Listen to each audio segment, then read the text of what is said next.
YouTube, let's get into it with another tutorial, man. Today we're going to do a taper on my guy. We're going to keep it natural. We're going to take him down to a 1.5, make that taper pop, and this is going to be a nice, simple, and clean tutorial.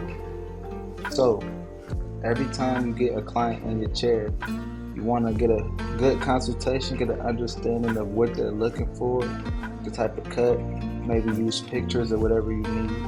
And then you want to prep the hair and the skin for the haircut. So right now, we're just combing through the hair. We're going to pick through the beard. We're going to notice any growth patterns, if he has any calyx or anything like that, to make sure we can execute when it's time to execute.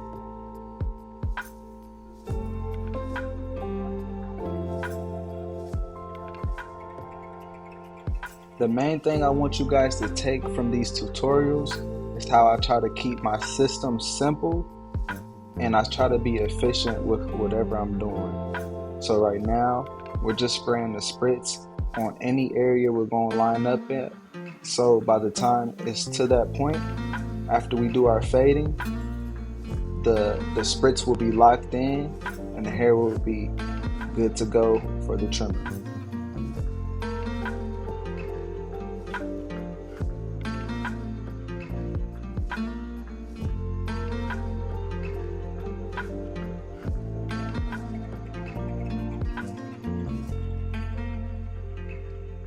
Now we're just setting in our guidelines. For the mid taper, I like to start that top guideline at the top point of that ear where the end of the ear meets the skin, and I just try to go straight across.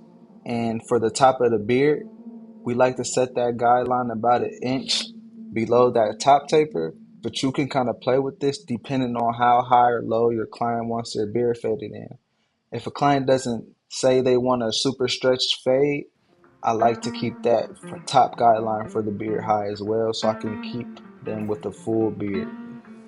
And we just doing the same thing all the way through and setting a good guideline on the back of the neck to make sure we have ample room to leave a nice fade on it.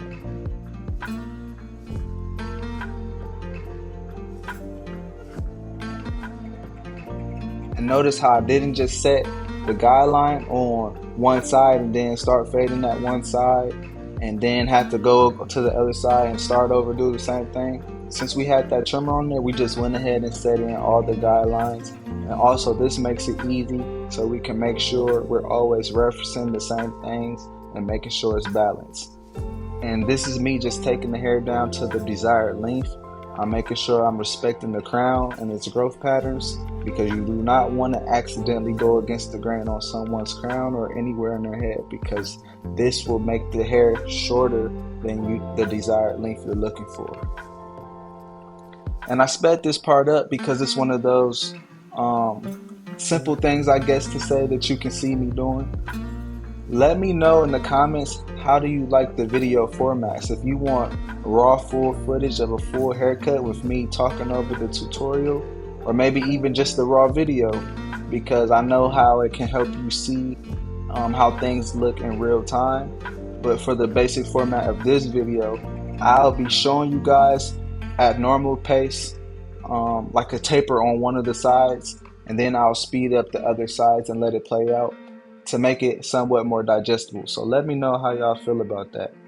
So here, we're just putting in our first guideline. We started with no guard on the clipper open, and we're working that bottom line instantly. We closed up the clipper, we're working our way up, and every time we go up, we go halfway to open. I don't like to play with the second lever or the fourth, the second to last lever, however you want to do it. I like to go close, middle, open. And for the beard, we're kind of just brushing past that top guideline with the lever open to just give it a smooth transition. And then we're going to flip the clipper back and work our way from open to close back towards that top guideline. And remember, all the fade is a transition from dark to light. So it's a million ways to do it. You can use no guards, you can use 1,000 guards. We just want to find the system that works simple for us. And with the beard, it should not take all day. If you guys want a full video on just how to fade the beard specifically and have a efficient beard service, drop a comment down below.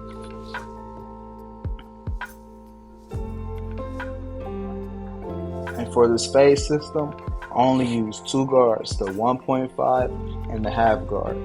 So we threw on that 1.5 guard, we opened it all the way up, and we're going to work our way down to that top guideline now.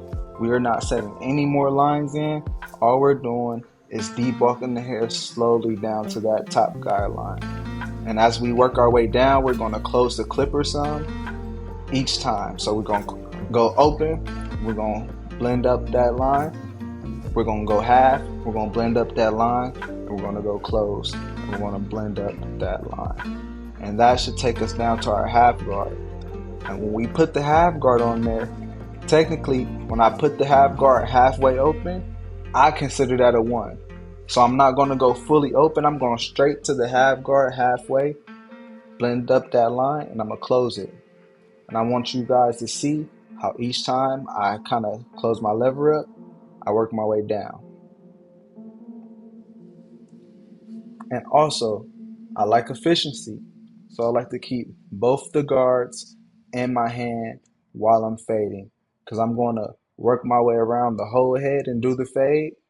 And I do not want to turn around and waste any more time by keep having to turn around and grab guards or all these different things. So we like to stay efficient, keep the guards in the hand, stay right there, knock out what you have to knock out, utilize whatever's in your hand. So since we got that 0.5 going, we're going to work our way down that guideline. And if I see any darkness in there, I'm just going to flick through it right quick with the no guard open. And I'm using the ends of my clipper. I'm not trying to set any more guidelines in like the first time. So now I'm going to kind of let it play. It's sped up some, but I want you to see how I'm working the taper, and I'm doing the exact same thing.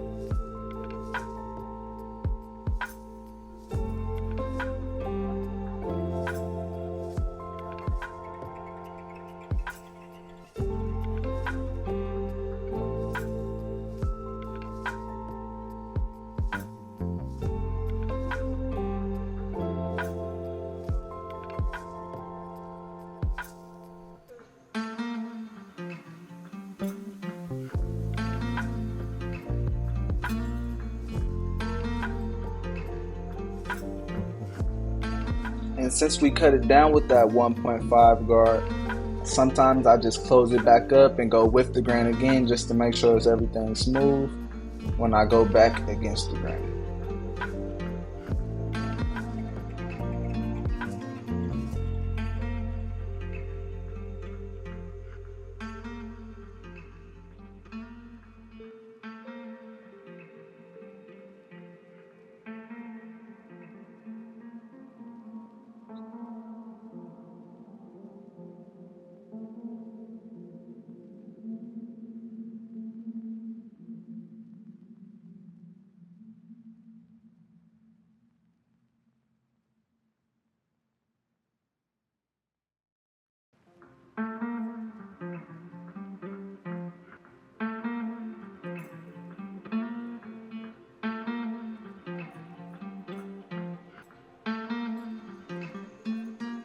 In the back, we're doing the exact same thing. We're not doing anything different. We're just letting our system do its thing.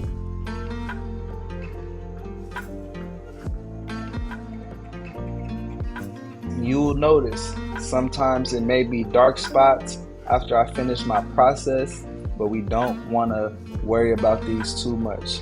We want to go through our process and get along with our haircut. So at the end, after we do our lining, it will make any imperfections in our face stick out that much more. Or you will notice, hey, that it was actually fine. Or you'll notice that the taper looks fine. So don't get so caught up on making sure the fade's perfect before you go into your next step. This saves us so much time. I can't tell you how much time I spent starting out trying to make sure everything was perfect. And at the end of the day, if you trust your system, let the system do its job and come back at the end and clean up any dark spots, that will make you so much more time efficient behind the chair.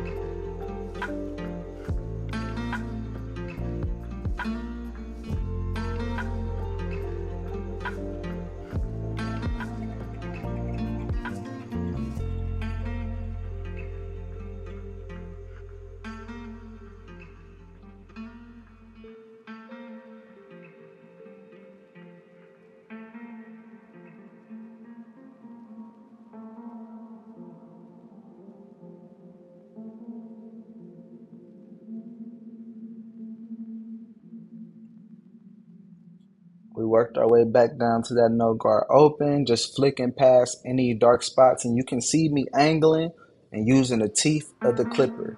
I'm not putting in any more lines. I'm just cornering into any dark spots that I might see.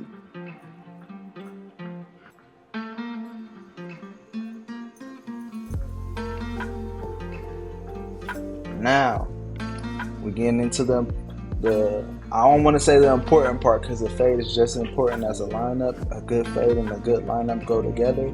But let's be real, guys. The lineup is something that most people notice right away.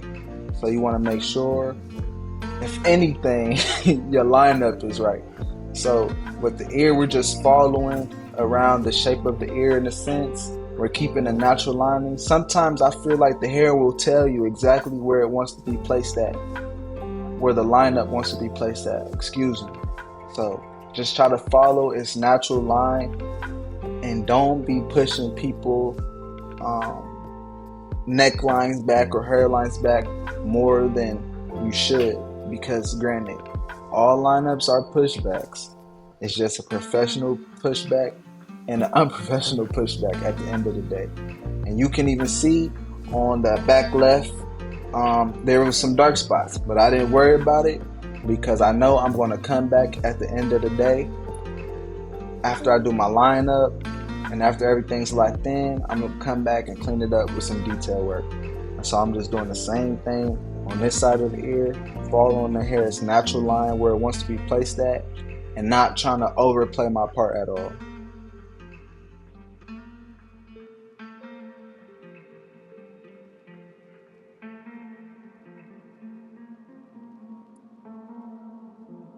So, with the lineup, we want to measure twice and cut once.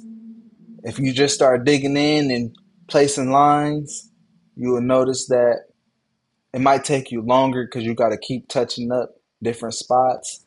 So, you want to measure twice and cut once. And I like to do a good outlining to start out my line. So I like to start on the vertical bars because this will give perfect balance for that front line and the C cups.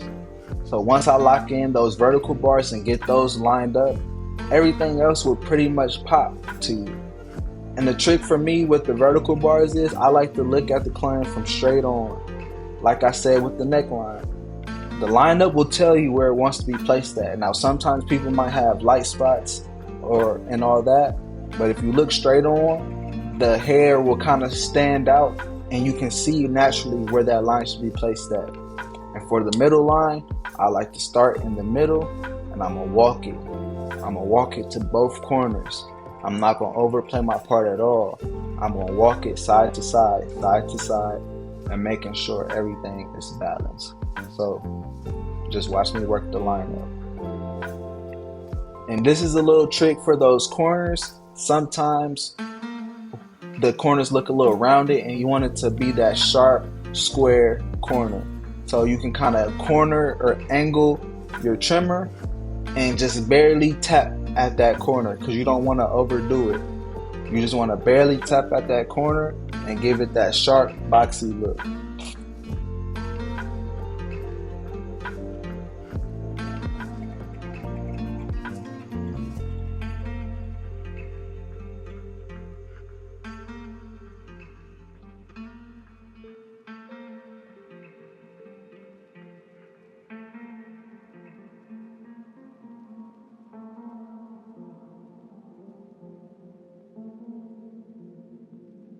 Notice I'm just walking it to that corner based off my vertical bar and that middle line, and I just made it a little sharper with that corner trick.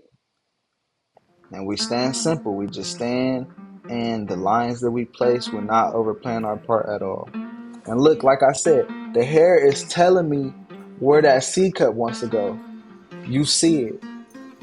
It might be hard to see sometimes as a new barber, but once you've been cutting for a minute, you will see that line telling you, bro, place me right here. I feel like, so you seen that line stick out, and like I said, measure twice, cut once. I'm measuring out that vertical bar with the comb so we can do the exact same thing and get it balanced on the other side.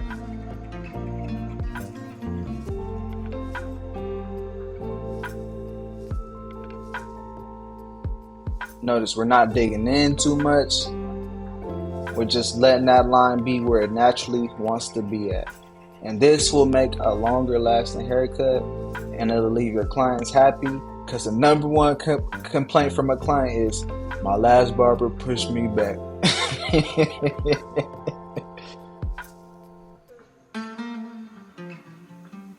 So same thing with the beard. I like to stay on the outer edges, give it a nice shape.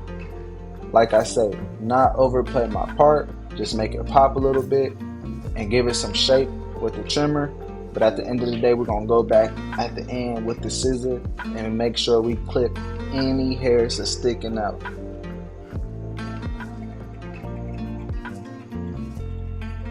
You want to be real gentle with your trimmers underneath the neck. This is a more sensitive area of the skin, so just be mindful of that.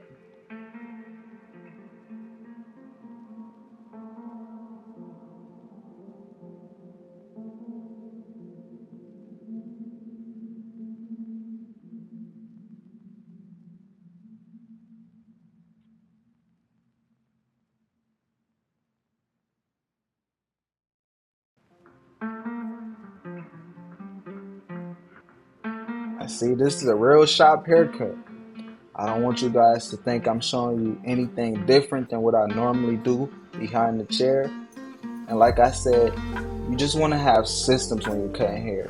Because granted, let's be real, the haircut is an important part of what keeps a client coming back, but it's not the only part. So once you systematize everything you do once you're cutting hair, you can give more attention to the conversation and just showing up as a professional for your client.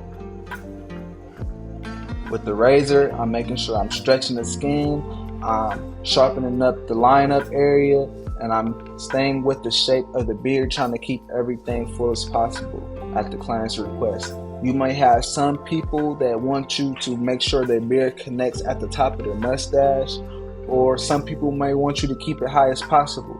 But just be mindful of whatever your client is looking for. You see how that razor work just bring everything all the way out. And the razor does have a point. It's not just for the look.